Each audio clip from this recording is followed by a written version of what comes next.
Chris, thanks for deciding to come on the summit. The reason why I thought it would be great to have you here is because I know you do a lot of conference speaking. And when we met 5 years ago, we had a great conversation. And you're actually, most people don't know this, you're actually the reason why I own Speaker Up today. It was a conversation we had in January of 2020. And you said, hey, you buy companies. I think Speaker Hub's for sale. And I said, make the connection. And 4 years later, here we are. So I want to start by thanking you for that. But That was music to my ears when I heard that you now became the new owner. yeah, and hopefully, now we can help take it to another level and help more speakers. Speaker Up has done a great job over the years. But the reason we're here today is because of all of the conferences that you've been a speaker at. And you've used a lot of different resources, whether it was Speaker Hub or some other resources out there. And I really just want to talk about the process and the work that goes into um, monetizing a message and getting paid for being on stage. Because some speakers, especially when they're just starting off, they have the idea that, okay, I'm a speaker. People should just give me $20,000 to come talk in front of thousands of people, even though I have no experience. So I wanted to talk to you about that today because I think you've done a great job of monetizing the stage, and you've been at it for a while. So give us a little bit of background about yourself. Sure. I mean, when it comes to speaking, I've been a speaker for 31 years since 1993, and it all started with Toastmasters back in the day when I decided that I had an interest in speaking, and but I at that point in my life there was a lot of ums and ahs, and not a lot of confidence at that point. So like I credit Toastmasters back in the day for helping me to find my style, number one, and two, to eliminate my ums and ahs to this day that you will rarely, if not hear no ums and ahs ever when I speak. With that being said, I became a professional speaker after speaking locally, regionally at chamber events, rotaries, and other local events to now landing my first true international professional speaking gig, which was in Montreal at a aviation marketing summit. And ever since then, I've never looked back. I've been speaking at leading industry B2B, B2C conferences for many years. That includes corporations, companies, nonprofits, entrepreneurial events, you name it. And now in the world of digital, and virtual, everything these days, I also speak virtually and in person. So pretty much every week, I'm speaking on average at least minimum 3 times a week. In the last 2 weeks, Ron, this is no trick. Quit. I last week I spoke 6 times, and this week already here, halfway through the week, I've already spoke 4 times already. Wow. So 10 gigs in the last 10 days. 10 days, and majority of them were virtual because logistically that would be very hard if I were in person. So I would say that 7 out of the 10 were virtual. The other three were in person. Thank God they were local. My travel for in person will pick up at next week, and then heading into October at Vegas, Vegas, Anaheim, California. I'll be in Fort Worth, Dallas, Fort Worth, Texas, speaking at different conferences. Yeah. Yeah, I think it's good that you include virtual events because a lot of times people think, well, I want to be in the room and I want 8,000 people in the room listening to me, and I'm like, are you more about the photo or the message? Because if you're really mission driven about getting your message out there and helping, who cares whether it's on a telephone call, you got to dial into a 1-800 number to talk to a group of people, you got to hop on a Zoom, whatever. I think that those platforms and those opportunities are undervalued. Absolutely. So correct. And that's what I mean, what you meant. That it speaking to me is a platform to create impact. It's to help others to help themselves. And I'm a big fan of the word influence. And influence is not persuading or convincing someone to see my point of view or to follow a certain, a belief or idea that I have. It's about sharing, engaging, putting something out there that might get people out of their comfort zone in a good way to now decide what that means to them to take action. And there is no better platform to do that than through speaking, whether if it's like you and I, Ron, right here, how we're doing it here virtually, or if it's in person, and it doesn't matter if it's one-to-one, one-to-few, or one. No. So how do you monetize those things, right? Well, let's go back a bit. How do you secure them first? Sure. Is it based on referrals now? How was it when you first started? Were you doing cold outreach? How did you how did you get started before you got up to doing a gig a day? Well, yeah, I would say that back when I first started, I was fortunate to have speaker bureaus back in the day where they were very efficient back then. This is before with all the digital and everything. There was no speaker hubs or those types of things at that point. But as the technology began to grow, the speaker bureaus were still good, but maybe for keynotes, but not for your breakouts and fireside chats and some of the more opportunities where you could speak. So you had to learn how to become creative. So I had learned, and I was ahead of the curve, how to go about finding opportunities, how to create your own. You just can't wait for people to find you. But if you know how to utilize those resources correctly, where you're set up correctly on Speaker Hub, and you've got all the collateral, all the things necessary, now you got to take that and begin to share that and know how to go out and find those opportunities. So there's an art and science to finding it. And then in addition, you got to get selected. It's not just like, hey, connect me to so and so, and now they're going to take you to speak. That could work out a smaller level, or maybe some entrepreneur events. But you're speaking at an industry conference where CE credits are part of their part of their platform. You can't just get selected because you got connected. You got to be able to look at your content. They got to make sure it's in alignment to what's important to them. What is the challenge that results they see, and does it align with their CE program? So with that being said, you got to know how to position your content. This is the thing that a lot of speakers are not aware of. They just say, hey, this is what I seek on, and here's my description, here's some learning objectives, and they just say, here you go, and they send it in, and when they don't get selected, they're like, what happened? They worked at this other place I spoke at. You got to know how to align it correctly. And when you know how to do that, you're going to have the edge over a majority of speakers that know how to do that. That's number one, because you're going to get rejected more than you're going to get selected by a lot of industry conferences. But an industry conference is the gateway that's going to put you in touch of the end user that you impact. That's your audience that could be hiring you to speak at their company, their annual sales meeting, their annual town hall meeting, whatever it might be, or doing a workshop or whatever, anything else you do on the back end through speaking. That's the thing that's the magic that happens. But the secret is you got to know how to go out finding it, leveraging the resources correctly in terms of the collateral you have on Speaker Hub. You got to know how to position your content correctly. That's going to give you the edge to get selected versus not. And you got to really truly understand, not just assume and speculate, but to the best of your ability, what is the challenge that industry or that conference has to what you have, the intelligence that you have better, and what are the results they seek you have. You can position your talk to that, and to the theme and topic that you're applying for. That is going to give you the edge of actually getting selected versus not over other speakers that are applying for that. Yeah, I think you make a great point. A lot of times as speakers, because we're used to being the smartest people in the room, we wanna show how innovative we are, right? But the event planner isn't hiring you to be an innovator. They're hiring you to be an accelerator. And what I mean by that is they want you to accelerate whatever the mission of their conference or their priorities are within the company at that time. They want someone to come in to help them go faster and teach them how to go faster doing that thing.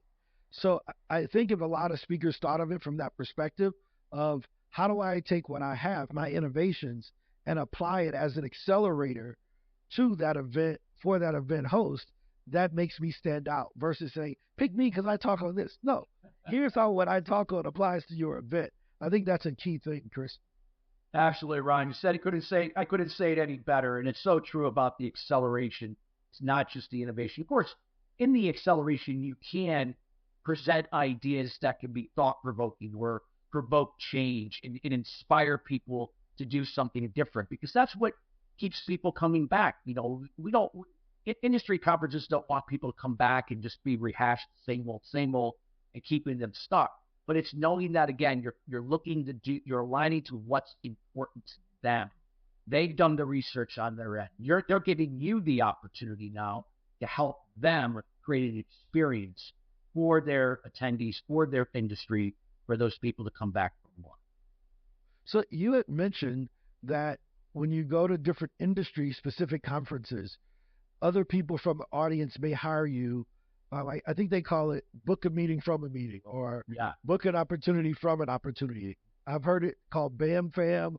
I've heard it called Bow Bow or Bow Foul or something like that. But it's book a meeting from a meeting, right? And my question is, the people who are booking you from the audience, are they always booking you to speak, or are they booking you for another product or service that you offer? Maybe it could be a wide variety of things. So for me, what over the years where I learned to monetize conferences is, yes, it can be for either a speaking engagement to speak at their organization. Perhaps it's another association in that industry. I've had that happen.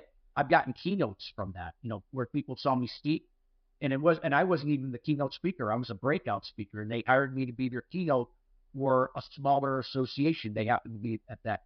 It could be for your coaching, consulting, or you represent a product or a service. It doesn't matter. The thing is that you're not there. You can't pitch. You're speaking to that challenge, to that result, whatever around that topic you're in. They're going to be in that room for one or two reasons. One, they're going to be there because, they have some remote interest in the topic. That's what got them there. And two, they're there for the CE credits, because most industry conferences, people are attending those sessions because they're getting CE credits. CE standing for continuing education. And now when they not only get their CEs, but they get a hell of a lot more because they got value. They got something they've heard that could potentially make their challenge better, that can make their results come to fruition. They don't even know what you do at this point. They just know that you now got me thinking.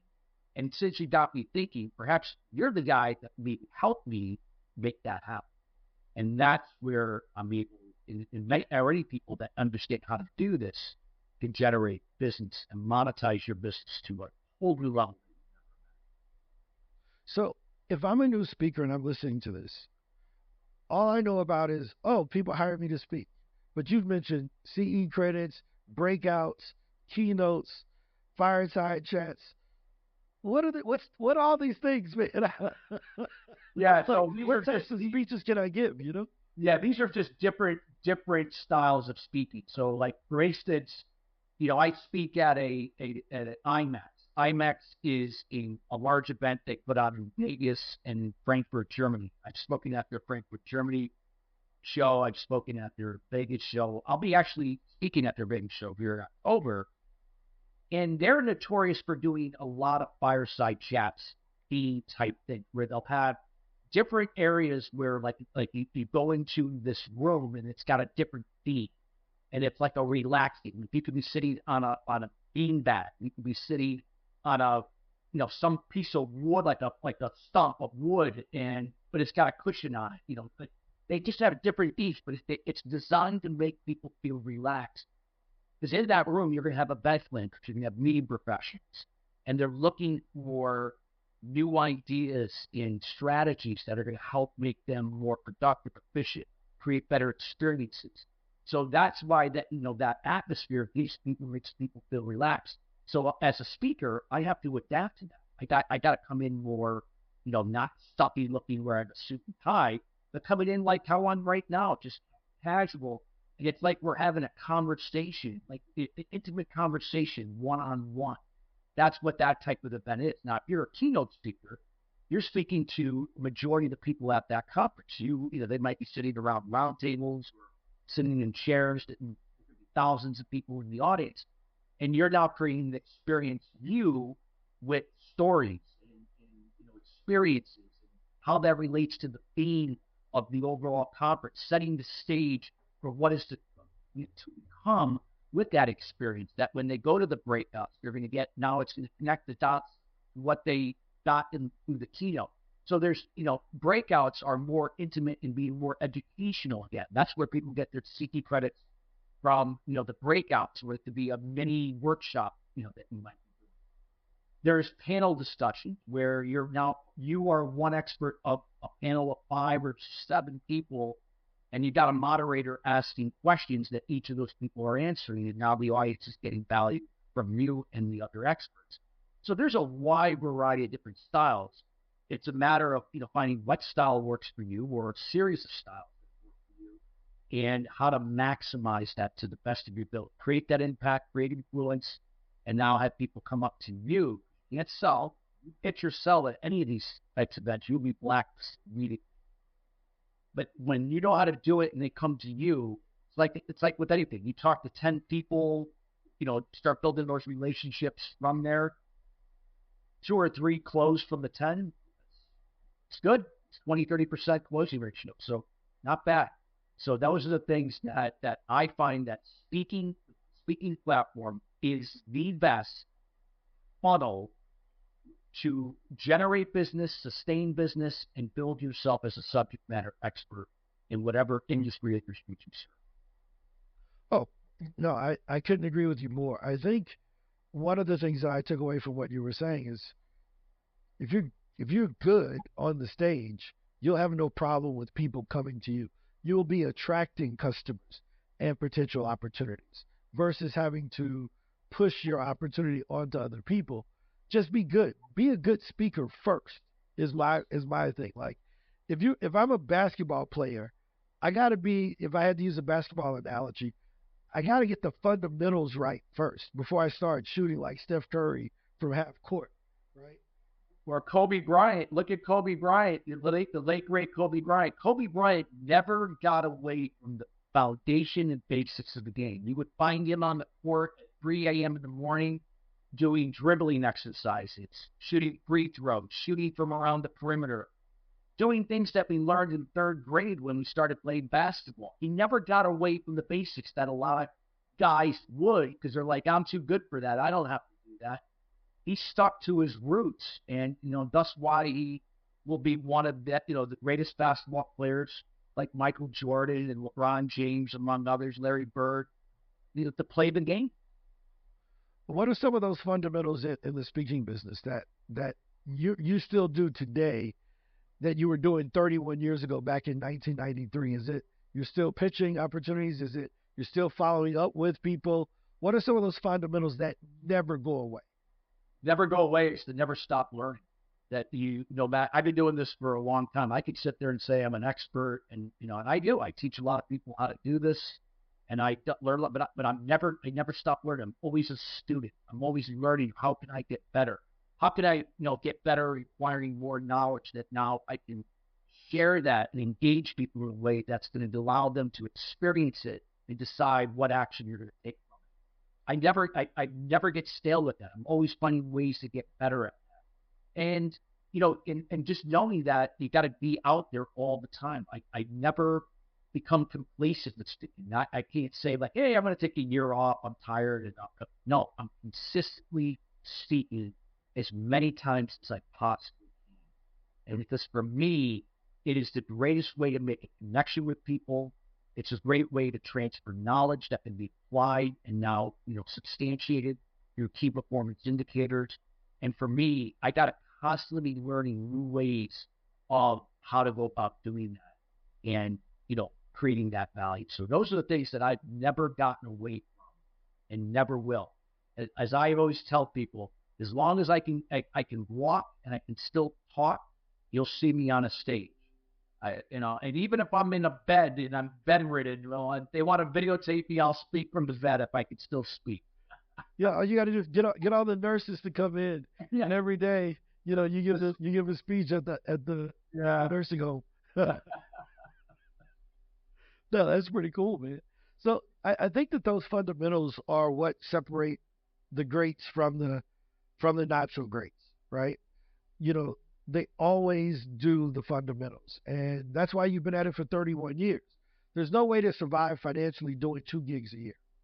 There's no way to survive financially doing 5 gigs a year. Your skills don't even get sharp enough doing a gig every 2 months. right? So tell me some of the ways that podcasting, small gigs, and podcasting and small gigs have helped you to get on bigger stages. Well, that's a great question, Rob, because it's what I like to call connecting the dots. Because again, it doesn't matter if it's one to one, one to few, one to many. Podcasts are a great way, not just any podcast, but getting on podcasts where, that with what you're talking on will impact a greater amount of people that can actually take it and take action with it. And it's a great way to boost, get your content out there. It's also a way to, boost your SEO. And when you boost your SEO, connecting with the right hashtag words, these are going to also help drive people to your website, meeting planners, meeting professionals, corporate planners, you name it. That when they see something that you spoke on a podcast, well, he speaks on this, he speaks on that, and we're looking for a speaker to speak on in that area. So these are the things that when you do this not once in a while, like you said, 2 times a year or once a quarter, but you're doing it on a consistent basis, that's going to boost your name to the top list where they're going to find you more than not. So for me, it's being disciplined and being consistent. That you have to be consistent, getting that content out there. Podcasts, speaking, virtually, in person, leveraging it through social media posts. It could be through blogs and articles, if that's the case. Speakers have books, so when we put out a book, that type of thing. So it's utilizing all the platforms to create that connection with your content. But as I mentioned earlier, there is no better platform at the top of the list than speaking. No, that's it. I totally love it. What are some of the more? I want to ask you another question because I think this is interesting. We think of again speaking as just being on stage, right? But you mentioned fireside chats. You mentioned getting on podcasts. You mentioned doing the keynotes, doing the breakout session. Are there any other non-traditional modes of speaking that we don't really think about? Yeah, I mean, another thing that could be really great is that I leverage a lot of my content across various learning platforms, educational platforms. Now I'm an adjunct at a college, and so I leverage it there. I'm also on the advisory board of the University of New Haven's Executive MBA program. I leverage there. I've leveraged content in other universities in discussions with one right now, a high-level college for my emotional intelligence. But you can do this across a lot of different continuing education platforms. So this way that when you do a live presentation, it's recorded, that now when people can then download that from those CE platforms for CE credits, and you continuously can get paid for that content that you did 8 months ago. And now it just continues to be evergreen there. And as long as people pull it down and receive credits and go through your training and do the quiz, whatever, that's associated with your credits, you're getting paid on it. So it's just a great way to keep leveraging your content while you're not even having to be there. You did it once and you're one and done. Now it's the gift that keeps on giving.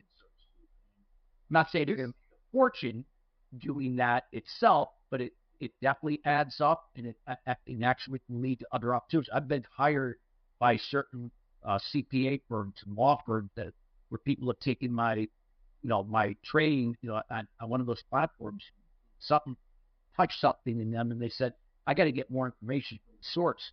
And they reached out to me, and I started working. Some cases I've done workshops where I've spoke at their firm.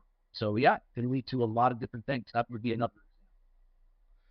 The CE credit thing is a unique thing. I haven't heard anyone talk about that in detail. That I think it shows how respected you are in these industries because they're bringing you in to do continuing education, Yeah. where most people haven't even heard of doing those types of trainings. That's a high level speaker thing. Because is there some type of certification?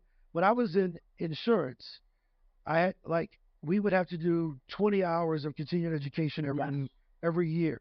But the course or the curriculum by the teacher, I think, had to be submitted to the state board for approval. It wasn't just that, I could go listen to anybody talk about insurance.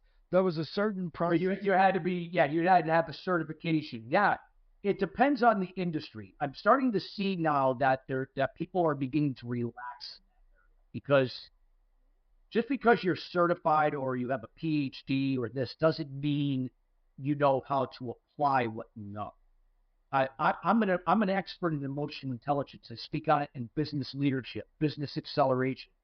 There are plenty of people that are far more educated than me, and the reason why they pick me is because I know how to simplify it and engage the audience to get them included, to experience it and do something. Where somebody else with far more knowledge will come in and lecture on it, and people are like looking at outside the window going, when am I going to get out? So again, it's about your experience. It's knowing how to take the experience and how to apply to get people to take action with it. So even a lot of universities now are becoming more relaxed. I'm an adjunct at a college. I don't even have a master's. Now, my stuff that I educate on is not for credit, because if the only way I can do things for credit is if I have a master's degree or a PhD. But see, I don't care. My cousins being used for their non-credit business program, when we bring in businesses around the area, that's what I'm speaking. So it aligns well with it. But there are some universities now that are beginning to bring in experts. Even the University of New Haven's executive MBA program, I'm on their advisory board. They want experience. They just don't want theory and just because you got a degree. I'm not saying it's not important. I don't want to come across that way. It's a combination. There are still some, especially in government, where they want you have to be certified. You have to have a certification. This, or this. So they really, I think that brings up a really good point. So in pitching a gig, right? A lot of times when I see people send out a pitch or they put together a pitch, they want to give their entire resume. I've done this, I've done this, I've done this, I've done this. What percentage of your conversation with the event host is about Chris, and what portion is about their event? I would say like 5% me, 95% them. Again, this is the mistake that a lot of people, nobody cares really what you've done, how you can help them until you give them a reason why. Now, number one, you can't even sell or pitch at an industry conference. You can do it at an entrepreneurial event, but you can't do it at a company or a industry B2B business account. You can't do it. But if you know how to do it the other way, what I always do, I do this when I speak in person, when I speak virtually, when I speak on a podcast, my old radio shows, my social media content, my email marketing. I'm constantly engaging my audience by speaking to their challenge that can be better. Overall, I don't know what all their individual challenges are, but I'm just speaking collectively overall what that common challenge is for them to be better. What are the results they seek and don't have? And what's important to them?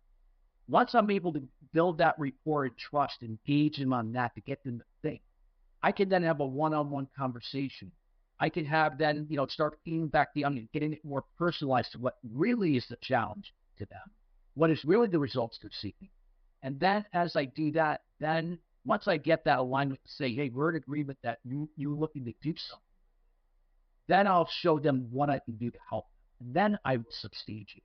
I've been doing this for 30-something years. I've been involved in with these organizations. Here's some of my credentials.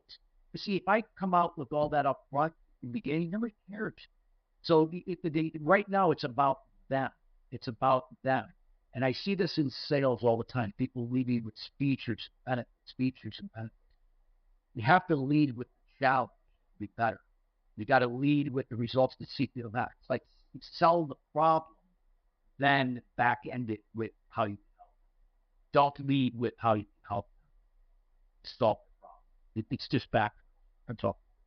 Is that when you're on the stage, or are you doing that both when you're pitching? Every aspect. So you're trying to get the before, during, after. Yeah, before, during, after. All different touch points. Exactly. When I'm on the stage, I get them brought in. I gauge them. I get them drawn in. I get them participating. I get them now where the eyes are on you, not because of me, but getting them to pay attention so they can listen to my body, look at my eye contact, see my body is open to them. 55% of effective communication is through your body language. 38% is through your tone of your voice. Only 7% words. why they always do that old adage. They'll always remember how you lead up and make them feel. They may not remember exactly what you said. So this is what's important. So now when I can speak to that challenge, you can see in their eyes thinking, I can relate to that. And then you start speaking to what could be some of the results they could have, but they don't have now. And you get them into a gauge. So by the by the time you close with a call of action, what are they going to do to take action? You're going to have a handful of people who are going to come up to you. I've done this at every event I speak at, and it works flat. Doesn't mean that it's going to work. Not guaranteed. But I could say that it's worked for me, and it always eventually leads to business, whether it's immediately or somewhere very shortly down the road. So I want to ask you something. I don't know if you're open to doing this, but I would love to know, what do you say during a meeting with an event planner? Because you just know the name of the event, you've been invited, and you're in the first meeting when the event is maybe 9 months down the road. How are you figuring out what to say, or how do you win the gig in that meeting? Well, in this case, when you're talking about an industry conference, a lot of times you've got to win it by what you put down in the abstract. It's not just with the conversation you have with them. In many cases, you're not going to have a conversation with them.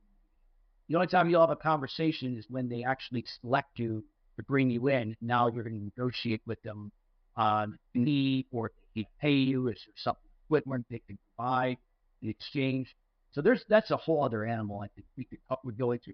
Like, you got to know how to fill up those abstracts. And if you don't know how to fill them out, then you're more than likely going to get declined immediately. So there's an art and science to how to do it. And if you know how to do it correctly, it can be learned. That's where you're going to get the upper hand, getting selected. Now, at entrepreneurial events, smaller ones, you may not have. It might be simply just being introduced to the organizer and, hey, so-and-so said good things about you. Yeah, we'll have you speak. But if you're speaking at a B2B, B2C conference, you're looking to speak at companies, you're looking to speak at other higher level, bigger events, you're going to have to know how to fill up those abstracts, especially for the conferences, associations, for those types of things. Maybe the companies not so much, but you're going to get hired by the companies when they see you speak at one of those conferences. It's not easily the other way around. Try to go direct to a company. I'm not saying it doesn't work if people do it, but it's harder to do. This, if you think about it, if you are a decision maker in your business and you got hundreds of people reaching out to you, telling you how great there's a topic I speak on, I definitely give a lot of value to the company. You don't have time for that. You're going to probably just dismiss them, never get back to them, block them, because you've got hundreds of people doing that every day. So you have to be in provide that value and impact when they're in a captive environment, like a conference, and now they see they got value from you. Now they're more likely to not take that phone call, to acknowledge you email, not the other way around. And that's the thing. So there's an art to this. You know how to use conferences as a way to now get to companies to hire you. There's a lot of gold. So you brought up a word I haven't heard it before, abstract. Let's say I'm a new speaker, because there's a lot of speakers who are brand new, who've never done a gig, that are listening to this. They're like, what's an abstract? What's it? Yes. So an abstract is going to be back in the old days, it was something that you filled out on a Word doc or a PDF. But today you can do a lot of these online. We're in a portal. So it's going to ask your typical questions: who you are, what's your title, blah, blah, blah. What's the name of your talk? What is the description? What are the takeaways? What is the strategic outline of your talk? What are you going to start with? You're going to have to, in a time order, put down what you're going to state and talk on in that 1 hour and break it down. How does it apply to to the audience that will be in attendance? It's going to ask questions like that. It's going to maybe ask for references. It might ask for your speaker reel. It could be, a lot of where you spoke before, those types. So they're all going to be slightly different, but for the most part, all of them are always going to be asking for the title, the description, the learning objectives, key takeaways, and why is this talk going to be so compelling to the audience that you're looking to speak to, what you're applying for that topic. Now, if you don't know how to do that correctly, you're putting yourself at a disadvantage. You got to remember there could be like 100 people, probably more, that are applying for that same thing. Why are they going to select you over someone else? Yeah. Go ahead. So you got to start there, because a lot of times getting access to the event planner or meeting planner before that is not easy. This is why I'm speaking at IMAX every year, because now I can get in front of these meeting planners and I can build relationships. So now they know who I am, further sustain those relationships. Yes, those are always helpful, but if they don't know you and you just try to reach out to them blindly, it's not an easy thing to do. This is why you gotta know how to find the opportunities. You gotta know, reading between the lines like a lawyer does, to know how to find out what's important to them, where there's your challenge, where there's the results they seek, making sure it aligns with the topic area. You'll be shocked when a lot of times people come to me and they go, Chris, this is what I'm going to submit. And I look at this and I said, this is your talk guide. You said that you talk on, but this has nothing to do with this conference or even the topic that you're applying for.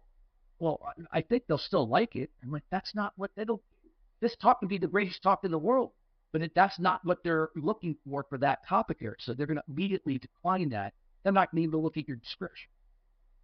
They'll see the title and go, this has nothing to do with what we're looking for. What next? So there's an art, as I mentioned, art and science too. You just have to learn how to take your talk, know how to adapt it, to adjust it to what is important. And when you can learn how to do that, you're going to have the upper edge over 90% of the speakers that don't know how to do this. That will, now when they start asking you, how did you get on why do you, every time I turn around, you're speaking here, you're speaking there. How are you doing that? I can't. I'm only lucky if I speak 3-4 times a year. That's the difference. Yeah, I think clarity of message is really important, right? And I think going on podcast helps you to clarify your message if you're just starting out. Even if you're kind of experienced, that going on podcast, you find more innovation, you find different ways to think about your topic, you learn to apply it to different audiences because every podcast has a different target audience. A lot of times that can use your message. I also believe that you can practice applying that message to different local associations, right? By doing it there, you get a little bit better at talking about it live. So then when you apply to the conference and you fill out that abstract, you know exactly how it applies to the realtors because you've spoken at 5 realtor associations, local offices. So now you know exactly what got them all riled up in the small group. So when you apply for the national conference, you're putting that in there. And here's another thing. You made a great point, Ron. You got to, and this happens when you become a seasoned speaker, professional over time. And some of that you learn how to do very well. Is you got to know how to adapt to the audience. I could come into a room and immediately pick up on the energy and go, well, everything I planned on speaking this way out the door, and now I adapt right on the dime. Because you're dealing with different personality types, different people from different ethnic backgrounds, different generational types, and they process information just with personality types. If I'm in a room filled with engineers, project managers, or mathematicians, or statisticians, or actuaries, am I going to now start connecting on a people level with that? No. They're going to look at me and go, look out your window, and go, when's this day end? I come out of here. I'm going to do something that I don't normally like to do, but I'm going to open up with a fact, a stat, something with some data that can be substantiated and proved, because they identify with intellectual intelligence. Now, as I gain their trust and credibility from that, then I can interject the emotional intelligence side on the people level, where now they're engaged now. Now, if I'm dealing with just everyday people in the room, most people can be people-based versus task-based, then I can connect immediately with, on an emotional level, like where I can get them drawn. So it's not a cookie cutter where everything you've done it somewhere else, you have to know how to adapt. That's going to be the difference of getting a great rating to be asked to come back, a great rating to eventually get paid the next time, and the difference is somebody now hiring you as a result of it in the back end for further speaking, coaching, consulting, training, whatever, whatever you do. So how do you turn one gig into five, right? So you go and you do a great job. You filled out the abstract. They selected you. You went up. You spoke from the stage. You didn't sell, so they didn't boo you off the stage and tell you you couldn't come back. How do you now turn that into getting a rating or something of that sort, some type of score, and turning that into referrals? Yeah, so every time when you do a breakout or any type of talk at an, you're going to get an evaluation. There's going to be a survey evaluation. Normally, it's on a kind of a grade of 1 to 5, 5 being the highest. So if you score like a 4.75 or higher, that is the great standing. More likely, they're going to invite you back again, and now be able to pay you. Now, if you score slightly lower, like between 4.3 and 4.7, good. You might not come back. Maybe you come back the following year, but you may not be back next year. And because you got, decent. Now, if you're under 4, and you're in the 3s, or you've got, let alone 2s or 1s, not good. More likely, yeah, you're not going to be coming back. But with that being said, that you got to know. This is why you got to know your audience. And this is the mistake that a lot of people, they just come in and say, yeah, I wowed this small entrepreneurial stage. They love me, and I'm going to do the same. And then they're going to be like, what happened? Everyone just looking at me like I had like rabbit ears or something. You've got, again, this is why you have to understand how to adapt and adjust. And see, when you become a seasoned speaker, this is where you'll start to learn. And you can learn it from people that have done it. So this is really, really important. This is going to be the difference from you getting the next opportunity, either to speak or to get coaching, consulting, that's consulting, and that type of thing. So for me, speaking is like connecting the dots. I know, like, I'll give you an example. This is an ideal example I can share. I remember I spoke at a tech conference 6 years ago, and in the audience was CEO of a mid-sized tech company. And he was very open. He came up to me, we started talking, and he felt that I could help him individually. That's nothing to do with just going through his work. So he hired me for coaching. I coached him for 8 months. And after 8 months, we kind of went our separate ways. And we kept in touch, but it was just here and there. A year and a half later, he calls me back up and says, I just started a philanthropic organization. And in this organization, we're going to be having former CEOs and C-suite from the tech industry, where we're going to be meeting and working with nonprofits to help fund them and help to do great things in the world. I would love it if you spearhead the business podcast. And I said, well, I'm honored, but I said I already got a successful radio show, and I and doing 2 shows a week is big task. He goes, I understand, but then I said to myself, Chris, connect the dots. So I accepted. They ended up handling all online marketing. They do all my production. It is epic. All I have to do is interview. That's it. So I said, I'm already doing that with my other show, so I'll just now do 2 instead of 1. And a lot of times I might be able to interview the same person too. It makes it easy. But with that being said, it opened up a lot of doors because now I had access to a lot of major decision makers in the tech industry, into the startup industry, into philanthropic, into the investment world. Now, I didn't know for 2 years that somebody was listening to my podcast on that show was one of the head women leaders at work. So when I was asked by the same guy through this philanthropic organization to do a keynote at World Kindness Day at the Santa Clara Convention Center, that Oracle Women's Leader, OWL is the acronym, was in the audience. She came up after me afterwards, and that ended up leading me doing a virtual workshop with their women leaders group, and eventually in person, and now today doing some work with them on a smaller level. Now, of course, they work with the big companies like Accenture and KPMG and things. But nonetheless, I can work in siloed areas in what I do best. But that never would have happened if I didn't speak 6 years ago at that conference. That's an example of connecting the dots. And I can give you plenty more examples if you like, but that would be an example. And a lot of speakers miss out on those opportunities because they don't see the bigger picture. You got to understand how speaking can lead to open that door, how to connect the dots. And sometimes what you accept might not look appealing at first, but that can be the stepping stone that's going to get you to that area that you always dreamed of. You gotta know how to see it. You gotta know how to envision. And those are things one stuff to know. No, I think that that's important. One of my mentors years ago, a guy I worked for, his name was Phil, and he said, Ron, I was a financial advisor. And he said, look, I've never seen one client make someone's career, and I've never seen one client destroy someone's career. Your career will be made or destroyed by how hard you decide to work, right? And what he was basically was saying is, look, yeah, you went after this NBA player guy. He didn't sign up with you. Who cares? Get back to work, right? And if he would have signed up with you, you wouldn't have been able to retire. You still would have had to get back to work. And if he said no, you still got to do what? Get back to work. So I think that that's what I took from what you were saying is that, look at the bigger picture that even if you get a large paying gig, you still got to get back to work. Oh yeah, absolutely. Absolutely. This is a process. You can't become complacent.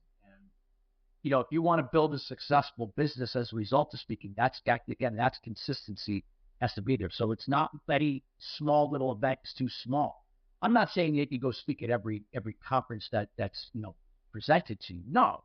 Again, you can't be in all these different places at the same time. But it's knowing to pick the right ones that are good for you, aligned with your area of expertise, and you can give value, create impact, and you can monetize it.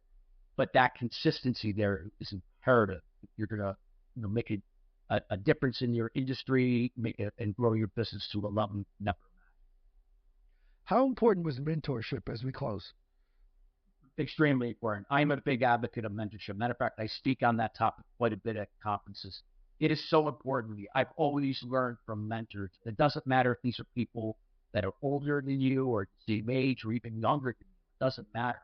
I'm always, as I mentioned earlier, I'm always learning. I'm always a teacher and a student simultaneously. Because as soon as I become only a teacher, that's it. I'm going to reach a plateau that I'm never going to get beyond. I got to always be learning wherever I can. So mentorship is instrumental. And I have had a lot of mentors over the years, and I feel that mentorship is a two-way street. You're being mentored by someone, you're mentoring someone else. And there's no better way to mentor someone. That is through the consistency of your example each and every day, any role or duties that you show up in, and your resources, helping people. No, I think that's a great note to leave on. I want to ask you one last thing. Introvert or extrovert? What are you? You'll be shocked, Ron. A lot of times people that have known me, Chris, you are this extroverted. It's possible. You're not shy. You're confident. You go out and you shake people's hands. You smile. You make eye contact. But the reality is, I'm on the cusp. I am like slightly, probably introverted, but yet extroverted. So when I'm speaking, or if I'm on a puppet like what we're doing right now, or if I'm networking, you would say, God, this guy is like in the top 5 of extroverts. But I'm one of those people after a certain period of time of being on. I'm used to being on a lot because I speak a lot. As soon as I'm done, I want to be by myself. I have to recharge. So I'm not one of those people. You're not going to find me hanging out at a bar 8 hours with people. You're not going to see me just running around in social circles everywhere. I'm a very down-to-earth, quiet man, meaning that I like to be with my family, my wife. I like to be by myself a lot. So oftentimes when I go to speak at conferences, I'll go to the networking thing. I'll bond and connect with people. And as soon as I'm done doing that and speaking, I'm in my room, relaxing, doing some other things. So I'm on the cusp. But I always find that some of the best speakers are slightly introverted because they have a uncanny ability to, with sensory acuity, pick up on what's important to people in the audience, and as a result of that, they are active listeners and they know how to ask great questions. It's not all about them talking, and not really listening to. No, I appreciate you taking the time to come share that with us.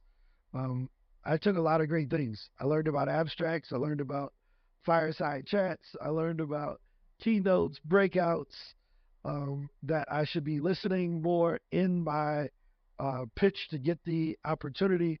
It's all about accelerating where the meeting planner wants to go with the opportunities. I mean, so many gems. Like I can keep going down. I'm sitting there thinking like all of these, like you just dropped so many gems on us. Chris, thank you so much again. Not only for coming on today, but again, I owe you for helping me with the transition. 4 years. It took us 4 years, but For 4 years, but hey, man, I know it. I know that Speaker Hub is in the right hands. You're going to do great things, and you always know you can count on me as a resource. Anything that can do to help Speaker Hub, be the go-to resource for professional speakers, even those aspiring to be speakers on whatever level. I appreciate it, Chris. Thank you so much. Thank you. Thanks, Ryan.